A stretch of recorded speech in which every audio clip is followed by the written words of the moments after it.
Welcome back, tribe. Let's jump into this insane ass article that's titled, Do We Even Need Men? So, what makes this insane is misandry is just openly allowed and pushed. Again, we're having this conversation because of what happened with Tate and other creators in this space and in TikTok and wherever else on social media where they're being silenced just because they're labeled as misogynist. But things like this are celebrated and pushed. And you got comments. Look at this. Biology is worthless and males are still shit. Yep, more and more women are starving men out of their lives. Preach it, sister. More and more women are waking up to the fact that men are useless parasites that do nothing but drain women of their energy. They will never be capable of seeing us as humans, just as holes for their disgusting genitals. Men are useless, LOL. All right, let's get into the meat of this ridiculous article. Why do males exist? If you learned biology at school, your teachers will probably have told you it was because combining genes from different individuals, one male and one female, increases variation in a species. And it is variation that helps a species survive. Unfortunately, most evolutionary experts stopped believing in this explanation over 30 years ago. From a reproductive point of view, no individual is interested in anything very much beyond donating genes to the next generation. As far as whole species are concerned, they are preserved or wiped out more or less at random, largely according to the whims of climate and geology. In addition, you don't actually need sexes to produce variation. The vast majority of organisms, like microbes, happily mutate and vary without sex. So we're comparing ourselves to microbes. This article's already starting at an insane pace. We're reduced down to microbes, boys. The great evolutionist John Maynard Smith regarded sex as more or less inexplicable. He talked of the twofold cost of males. First, it is incomprehensible that any female should want to throw away half her genes and take on someone else's, when theoretically she could just produce clones of herself instead. That sure sounds like a primate. Secondly, the males of many species are entirely useless as doing anything except sitting around, getting fat at the female's expense, and, in the words of Richard Dawkins, duffing up other males. Among some animals, such as elephant seals, the vast majority of males die as wasteful, disappointed virgins. Yes, and it's called natural selection. The strongest male wins, which is an evolutionary course pushed by females. They want the highest genetic potential. And so as a result, males fight and die and evolved in a certain way that gives them the opportunity to pass down their genetic material. This is a system dominated by females. Given this wastefulness, it is perhaps not surprising that there are at least 40 species where the female kills the male during or after sex. In the case of praying mantis, she literally bites his head off, so we're compared to bugs now, off as a part of foreplay, and he carries on in a delighted reflex of posthumous orgasm. Females of other species are equally imaginative.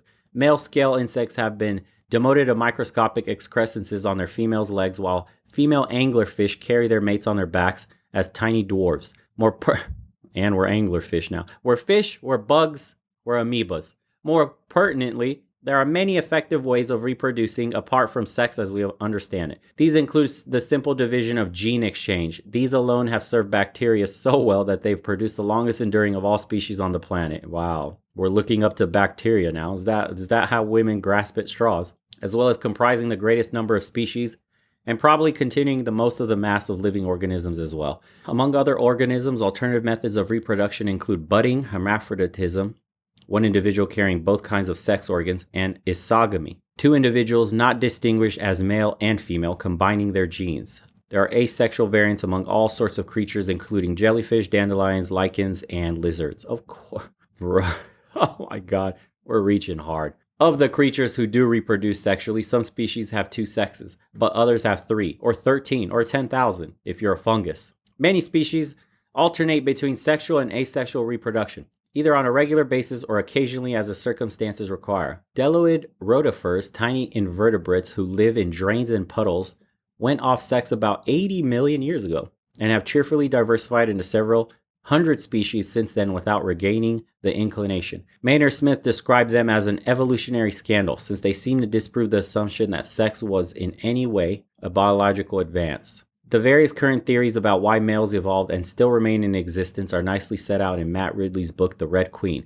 They're also covered in Olivia Judson's racy and wonderfully informative volume, Dr. Tatiana's Sex Advice to All Creation. Different theories rejoice in names like Muller's ratchet, Kondrashov's hatchet, and the eponymous Red Queen of Ridley's book, named after Lewis Carroll's character in Through the Looking Glass, who perpetually runs without getting very far because the landscape moves with her. This last theory seems to be the front runner at the moment. So it's all bullshit theories in high academia that have no standing and no way to really explain empirically why we evolved the way we did. Stupid ass theory crafting at best. It is based on the idea that sex is part of a continual race to outwit germs. It is also reasonable to speculate, so it's speculation at best, that patriarchal societies are ironically men's way of trying to assert their own needs in the face of their patent inferiority. Strong coping, queen. This is a cope-heavy article here. What is clear, however, is that the consensus that existed on this topic from Darwin until around the 1980s has totally broken down. The purpose of males has instead become one of the biggest unanswered questions in science.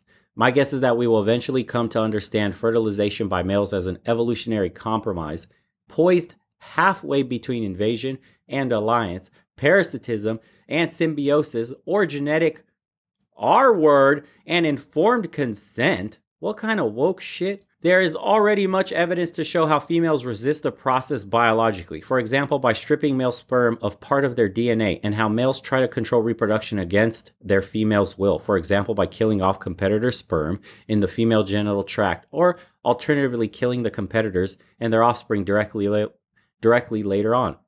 Yes, that's ensuring the strongest genes pass on. And guess what? All the female animals allowed that to happen. For example, with lions. When the male leading the pride gets challenged by an outsider and he loses, he's killed, and all his cubs are killed. But do you know what could happen? All the lionesses could, if they wanted to, jump in and literally kill off the challenger. But they don't. And it has been documented that when the king of the pride has been especially caring of the lionesses, they have been seen to help him defend the pride from outside challengers. But if he's been especially cruel to lionesses and brutish, they will let him fight and die to a challenger. So yes, it's essentially sanctioned by the females as they sit by idly and watch males fight to the death in order to ensure that their cubs have the best genetic potential and the best chance of survival, because offspring are expensive biologically. And you want to ensure you're not wasting all those resources and potentially dying hunting for food and feeding something that doesn't have the strongest genetic potential to carry on your seed. Hello, evolution. If the purpose of males in evolutionary terms is equivocal, the consensus of having two sexes are not reassuring for males either.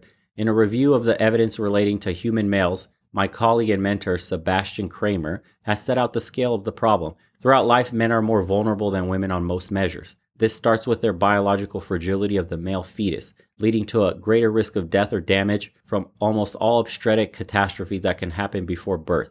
If they survive these catastrophes, boys then have a far greater susceptibility to developmental disorders than girls. These are magnified in turn by our cultural assumptions about masculinity and by our low expectations of males. On what planet is there a low expectation of males? We're expected to build society, to provide and protect for it. The toxic interaction of biological and social ingredients shows itself in far higher rates of self-deletion and deaths through violent crime. Weird. For living in a so-called patriarchy where women are oppressed, it sure seems men are getting the short end of the stick, eh? Men also do worse in, among other things, scholastic achievement, emotional literacy, alcoholism, substance abuse, circulatory disorders, diabetes, and longevity. Woo, go patriarchy. Kramer looks at how male disadvantage is wired in from infancy and persists to the grave. But he suggests that we shouldn't necessarily conclude that maleness is a genetic disorder. Wow. They're trying really hard to demonize masculinity and what it is to be a man, period. Down to the cellular level, guys. We're not broken from society. We're broken from the cellular level. Instead, he argues that we should show more curiosity about the reasons for boys and men being so vulnerable, and should pay more attention to redressing this in child rearing and in medicine. Although Kramer does not mention this, it is also reasonable to speculate that patriarchal societies are ironically men's way of trying to assert their own needs in the face of their patent inferiority. How the fuck do you put those two together? We're inferior, therefore we became the leaders of the world. We're inferior, therefore we make all the decisions. We're inferior, therefore we benefit from the patriarchy. What in the It may be no coincidence that the questions about the raison d'etre for males and concerns about their relative deficiencies should have arisen at this point in history. Enough of the relevant information would probably have been available to an observer in Darwin's time. The recent appearance of these scientific preoccupations may well be the consequence of understandable male anxiety. Holy shit. Does this article go in bashing men? In the last few generations of our species, female control over fertility has developed at a rate so phenomenal that it may justify comparison with the sudden emergence of male-female reproduction itself, around 1,000 million years ago. In evolutionary terms, it has taken only the twinkling of an eye from the introduction of vaginal diaphragm and the contraceptive pill in the middle of the last century to the widespread use of frozen sperm and extracted eggs, and hence the actualization of human egg cloning. Within the span of just one lifetime, women have advanced through several enormous stages of biological liberation and have reached the threshold of virgin births. Jesus Christ. Assuming that the minor technical problems of gene damage during the cloning can soon be overcome and that the legal constraints will in time be removed, assumptions that seem reasonable by any standard, it is possible that women of our species will soon have the overall choice of doing with very few men or with none at all. If in the meantime they can prevent males from destroying the planet as a viable habitat for humans, they might be forgiven if they choose to follow the path that has already been pioneered by the Deloid rotifers. Attempts to understand maleness or redress its difficulties will then become entirely academic. Holy shit. So let me ponder this. What happens if we invent artificial wombs and we don't need women anymore? Will there be any need for women to exist? So men, because men will invent this shit, let's be real. Men will invent an artificial womb. Men will invent a sex robot that's indistinguishable from a human female. And so once you put those two and two together, what reason would a man have whatsoever to, quote, waste his time with a female? This entire article is basically bashing men down to the genetic level, saying we're not needed for reproduction and we're on the cusp of replacing men completely. And that we should be so lucky if women choose to keep us around. So what happens when you invent an artificial womb and men no longer need women? Because if you sure as shit look around, men have invented almost every fucking thing we see around us. And you know the argument will go, well, women just didn't have the opportunities like they do today. Well, women are going to college at a rate of 60-40. 60% women, 40% men. Yet they're still in the STEM fields a vast majority men. Nobel laureates, men. Men engineers. Men in the sciences. Men still inventing shit. Men still discovering shit. Society in the West has pushed women to the cream of the crop, and yet still men dominate accolades and achievements, despite being held back in certain regards, despite the quotas that hold men back, despite being qualified for the job. Another article that's, it's very interesting. I mean, it's stupid theory crafting, academic nonsense drivel that will have no basis in the real world. It's just a bunch of people pursuing PhDs and masters, perpetually stuck in academia with no real jobs that they can go to, constantly acquiring debt, constantly bitching about the real world without ever having set foot in it. They can sit around and ponder a bunch of horseshit and theories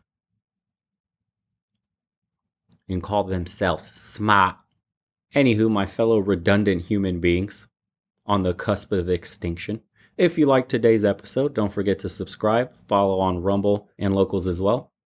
Please become a supporter. It helps tremendously. Looking forward to doing interviews with you guys one-on-one, sharing your experiences with the world. Lastly, please join the Spartan Challenge. It can change your life, help you not become redundant, and join us over on Discord. We'll see you guys next time.